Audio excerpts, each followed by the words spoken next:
Hello, my friend. Oh, hello, Julie. Look at that beautiful bowl. Hmm. That feels good to have some sound and kind of clear some energy right now. Yeah. Clearing some energy, kind of settling in, rooting down. Oh, it's really nice to see your face today. Thank you. Same for me to see you here. It's been a crazy 24 hours, it's been a long siege here in the United States as we're on watch to find out who's going to be the next president of this crazy country in 2021. Yep. And sometimes we, in our little American way, will kind of think we're the center of the universe and forget there's a whole lot of life happening out there And in the great beyond. you And we're know, in just our speck. in our, American way, I want it right now. Exactly. And Hmm. patience. Yeah. Be patient, all shall be revealed. All shall be revealed. Yeah. Good mantra. I read something today that I actually wrote down to keep stuck on my computer Yeah. from Brene Brown, which is like a little mantra: strong back, soft front, wild heart. Hmm. Like, strong back, soft heart, wild heart. I just keep kind of telling myself that. I wanted to keep that in front of me. Yeah. So, I had a different sort of poem planned for today, and I just like didn't want to do it. I had that like, it was like, and I'm not even going to tell you what it is because I don't want to diss it. It just didn't resonate for me. Yeah. And so, as life will deliver up, you kind of go on the hunt for something else that I wanted to prepare for us to share today. And I wanted something beautiful, and I wanted something, I don't know, I just wanted something symbolic for transition, symbolic for sort of where we are finding ourselves, but also hopeful, kind of. So I sort of Mhm. set that intention of, let's just kind of see what else could be out there inspiring me. And I immediately thought about this woman that I took an online class with in March, who I had discovered through another program that I was involved with through Ubiquity University. I don't know if you've heard of this organization. Well, I know you took some pretty amazing courses last Yeah, spring. I really just felt so filled up by the program that I went through, and I discovered this woman. Her name is Kayleen Asbo, and she is I guess she's many things, but she's a scholar of the sacred feminine. Is sort of, Hmm. that was my introduction to her through a course, a master's degree course that she taught through Ubiquity University, that I attended as a layperson, not as a master's student.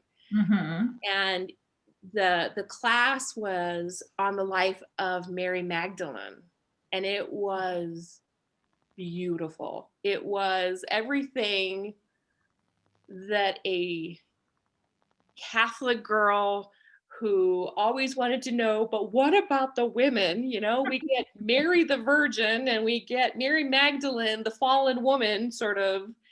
And, like, for me, it was so nourishing to hear about the Gnostic Gospels and the sort of Gospel of Mary Magdalene that was written, hidden away for thousands of years, long stretch of time, um, and discovered kind of in Egypt, in this kind of strange cache of papyrus that was discovered and hidden away for quite a while scholars really like reviewed these documents to find out, are these legitimate portions of the Bible that were just sort of left out, or how do these really historically fit into place? So it was fascinating to take this class. It was fascinating to spend time in somebody's orbit who's so into the mythology stories. She's also a musician. So she has like a master's degree in music. She has a master's degree in mythology. She has a master's degree in psychology. She's sort of this very, yeah. I'm just thinking of, integrating all of these perspectives. Yes.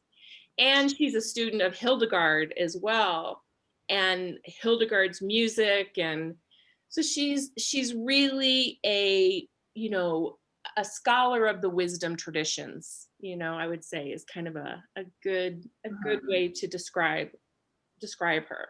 Mm-hmm. So I enjoyed her class so much. She just brought the historical time period alive. She brought these characters who sometimes seem fictitious historical characters. She brought them to life. She made that a really sweet time in those early COVID days of lockdown where we were like told to stay home and didn't know what to do with ourselves. And I just started taking all kinds of classes online, including So a magic class. I'm so curious about which one of her poems called to you Well, today. here's the interesting thing. I didn't know she was a poet at this time. I went on her website truly for some inspiration and discovered she writes poetry as well as everything else she does. To my delight, I found a beautiful poem to share with you today. Oh. Yeah. So she is not doing this right now, but she takes people on sacred pilgrimage trips.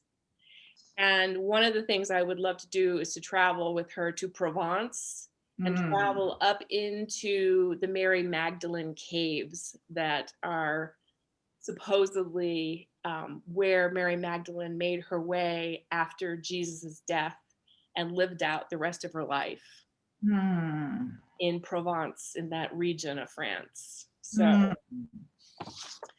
someday it's on the bucket list now. You could do that, and then you could drop down and do a walkabout with David White. That would be magic. And then maybe even something with Molly and Owen and their mother. Well, that's just like a given, but I was just thinking Exactly. you could hit France, with both of these people. Be pretty exceptional. Yeah. Wow. So the poem that I found is really intriguing to me because Kayleen uses the inspiration from a Rumi poem for the poem that she writes as a result of this particular poem. And so this Rumi poem has been translated into English by Coleman Barks is his name. He's a lovely Rumi. Okay. scholar. And so the Rumi poem goes like this. Today, like every other day, we wake up empty and frightened. Let the beauty we love be what we do. There are hundreds of ways to kneel and kiss the ground. And so in Rumi's footsteps is what Kalyeen Asbo has entitled her poem. And it goes like this. Don't turn on the television or open the newspapers. Instead, walk through the woods and smell the damp laurel leaves. Go to yoga class. Find your old Chopin books and sit at the piano. Take up a pen and write a thank you letter to your college mentor. Savor the sunset with a friend and hold their hand. Give the man with the cardboard sign your leftovers from lunch. Help the poor mother who doesn't have enough hands by entertaining her squirming toddler while she fishes for change at the checkout stand. Gather wildflowers to put by the bedside of your sweetheart. Tuck an I love you note inside your husband's suitcase before he leaves for yet another exhausting business trip. Tell your imperfect father that you forgive him. Read Mary Oliver. Listen to Schubert. Buy the children with their noses pressed at the window of an ice cream cone. Smile at everyone you meet today. Know that whatever armor-clad hardness or seeming perfection is before you, inside is a messy and aching being just like you, filled with both unbelievable heartache and the seed of astonishing beauty. Be the breeze that blows love and hope toward that divine spark inside each pair of eyes you see. Then watch the world become illuminated from within. Mm.